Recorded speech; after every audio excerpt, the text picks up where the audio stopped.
Welcome to the Product Business Podcast. This is your number one podcast for the tips, actions, and insights to make more money from your products while enjoying your life. I'm your host, Amy Wenslow. Let's dive right in. Hello, everybody. I am so honored that you are joining us today. This is the middle of a three-part series, episode number 37. We were talking about getting past the gatekeeper, and episode 38, we started talking about the 10 reasons that people buy. And that is an in-depth conversation. It's about 45 minutes long, so I'd really recommend you go listen to that. We have some specific examples of the language of how to get past gatekeepers if you're trying to sell to corporates. And then today I'm going to talk more in depth about the remaining 5 reasons that people buy. So we talked predominantly about the first 5 reasons out of the 10 in episode 38. And now here in episode 40, we're going to be talking about the remaining 5. So the whole list of why people buy, this is a great piece from Jim Edwards over at Guaranteed Response Marketing. So the 10 reasons: to make money, to save time, to avoid effort, to escape pain, whether it be physical or mental. And these are things that we dive into in the previous episode. The remaining 5 that we're going to talk about in this episode is to get more comfort, to achieve greater cleanliness or hygiene, to attain fuller health, to gain praise or feel more loved, to be popular or increase social status. Now, the best marketing and the best approach is to stack things that will address 1, 2, 3, 4, even 5 of these reasons that people will buy. Don't be a one-trick pony where you just are about make money, right? Because that is not the main driver. Matter of fact, like I said the other day, if you have a list of reasons that employees are motivated to do a great job, they will actually make a pay increase as one of the lowest reasons that they're really motivated and the best rewards for them. The best rewards are actually around acknowledgement and praise, social status, being respected, those things, right? So, given that there is this need for these last 5, to get more comfort, what does that mean, right? To get more comfort means to have an easier time doing something, right? To have an easier, less effort, right? So it relates to some of the other reasons, but it's not the same. To get more comfort is a very elusive one, but it's a really important one. So to feel included is about gaining praise or feeling more loved. So to get more comfort is that it's going to be an easier life, a better life. It's a very aspirational take on why someone would buy. To achieve greater cleanliness or hygiene. If you have a cleaning product, this is a big one. If you have teeth whitening, this is for cleanliness and hygiene. If you have something that is a vacuum cleaner, that's a cleanliness play. Hygiene can also be hygiene for your pets. So if you are a pet owner and you're doing a pet product, you want to actually stress the hygiene and what hygiene for a dog gives to your family, right? So it's plus, if it's hygiene product for a dog, say, for example, you have part of your identity is I'm a dog mom, and your dog's health is part of you being a good dog mom, right? Then as a consumer, you are more likely to buy the things that help you be a good dog mom, okay? So the cleanliness and hygiene one is usually about being accepted, being respected, but the way that someone starts the conversation with you is about the cleanliness and hygiene, right? Think about all the electric toothbrush commercials that you see. Those are definitely about a cleanliness and hygiene, right? The amazing feeling of having really well brushed teeth and how your mouth tingles. That is strictly a word image and a word story to get you to experience great hygiene.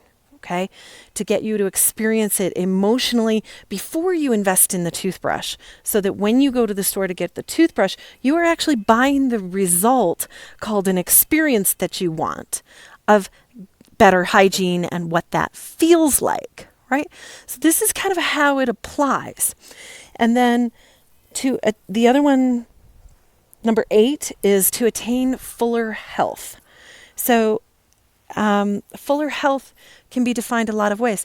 This is something that you would look at if you were selling a hiking product, a yoga product, medicines, essential oils. You could potentially make this claim. You want to pay attention to health claims when you do that. But achieving fuller health, if you have a physical therapy product, like one of our clients who was on episode 37, right? This is part of her play for how she should be pitching her product. Now, these do all apply if you're doing licensing, so pay attention to it. Achieving fuller health. So that can mean if it's something that helps people sleep better, this is part of it. If it's a mattress, for example, like Purple mattresses, part of their play is greater comfort, which helps you attain fuller health. So they're actually using two at the same time, kind of connected, right? But there are two distinct reasons that people buy. So you want to actually string these together where is appropriate and ethical, but you really, really pay attention to this. So to attain fuller health is reason 8. 9, to gain praise or feel more loved. Now, this is about respect, belonging, fitting in, feeling safe, right? So I gave the example the other day of when you are working with a corporation and you want to maybe license your product to them, it still is at play because the person who is scouting for new products is looking for home run winners. Yes, so the company can make money, but also because they want to be the one that brought the winner to the table, right? So it is a gain status, gain praise, feel loved. Feel loved is a very, very big driver.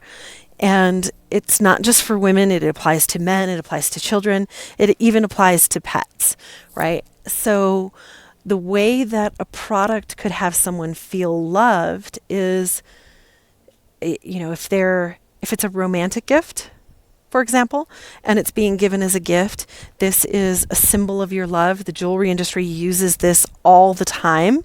I happen to know because I'm from the jewelry industry. We do something called romancing the purchase inside the jewelry industry. And it is all about the emotion of it, right? The De Beers ad campaigns from years ago and on into today are all about the emotion. Now, De Beers is the one that put the thought in our minds that the average diamond engagement ring should cost 3 to 5 months' salary. And that was a marketing play on their part. Now, this idea of feeling loved is a really big driver of reasons of why people buy, is to feel loved, okay? To gain praise is another very big one inside companies, inside anything that's going to have people do a better job or have them look respected to their peers, okay? So number 10, to be popular or increase social status. I mentioned this one briefly in episode 37. We had a little bit of a conversation about it with the influencer marketing age. Influencer marketing is intriguing because what is happening is the people that have people watching them, like the Kardashians, for example, when they use a product, other people want to be like the Kardashians or be loved and respected like the Kardashians or fit in with the Kardashians or feel like maybe this product will give them entry into that life. buy the product or pay attention to it at least, right? So this is about increasing social status by buying a product to be like the influencer. It's very, very intriguing. Now, social media influencers will buy products to increase their social standing, meaning number of followers. So they will buy things like apps that will expand their reach, products that have a certain cachet to them, that they can be seen with these products, right? So the brand spiral occurs both ways.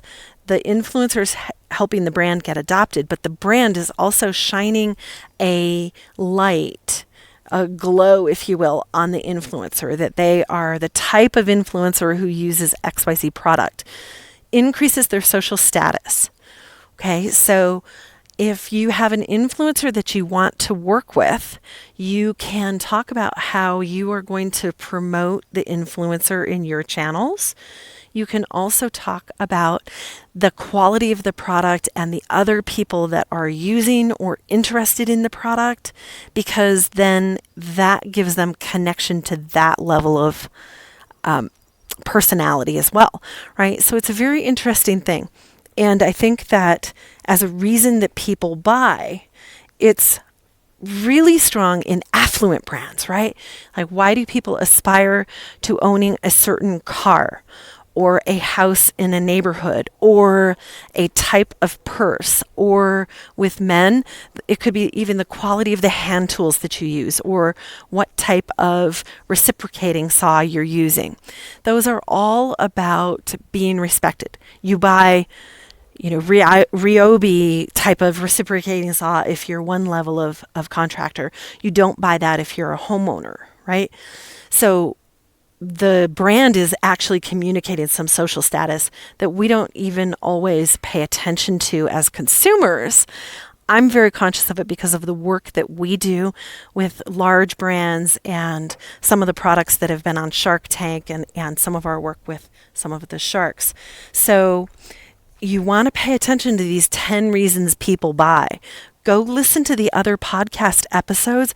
I promise you it'll give you some light bulbs about how you can position your product so that you leverage these reasons that people buy.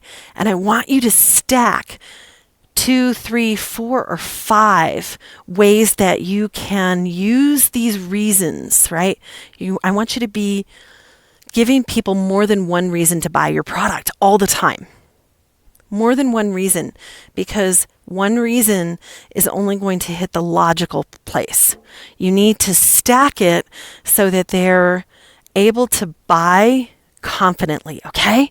So with that, everyone, this is Amy Wenslow. We have our product mastermind group. I'd love to have a conversation with you about that if it's something that you feel would be helpful to you. It's a very small group, and we do deep dives into different topics and put additional trainings in there, and it's a community that really is only for product businesses. There is no one else in there. Everybody is building a product business or licensing their product, so you all understand the challenges and can learn alongside each other and from each other, as well as I'm in there moderating the group, leading it, and pouring value into you. So I would love to have a conversation with you about that. If you're interested in the product mastermind, go to send an email to info@productstoprofits.com.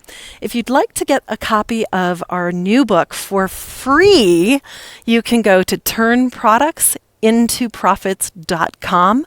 There will be a link in the description of this podcast episode. I would love to have that be given to you as our gift. So please go claim your free copy of Turn Products into Profits. Go to .com and claim your free copy today.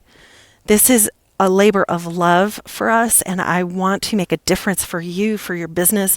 It's a fast read that has impact and power to it, and we're getting great reviews from it.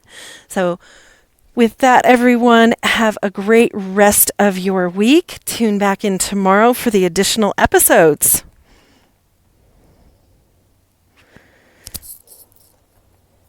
Amy Wenslow. Subscribe, review, and share our podcast on Apple iTunes, Podcasts, or Google Play. Until next time, you have just